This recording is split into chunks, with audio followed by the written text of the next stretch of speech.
અને મારા બંને પાછા છે ને ફૂલ સંજાય આ બે ભાઈ પાછા ચાલુ આ એનો બાપ નાનો અને એ મારો મોટો ભણવા ગયો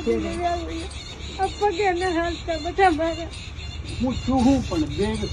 કઈ રીતે પાછળ છે એક મોટો ભાઈ 2 વર્ષ માંદો હતો બધા અને આને 15 દિન લોટ ખાઈ ભાઈ એમાં હું દવા કરાવી ઘણો મોટા થાય છોકરા ઢેઢ મુક્ત મારો બાપડો પણ નહીરો કરીને રોતો 10 દી ખાતા તો તાર બાપો 10 દી નહીં ખાધે અને સરકારી નહીં જતા વાર પેલા ખાઈ વિના હું કરી મારી મારા પગ નહીં કમાવા કોણ જાવ ઘરમાં તમે કમાવા કોઈ ના જતો આ એક બેન બિચારી તમે જાઓ આ બેન બેન એક જ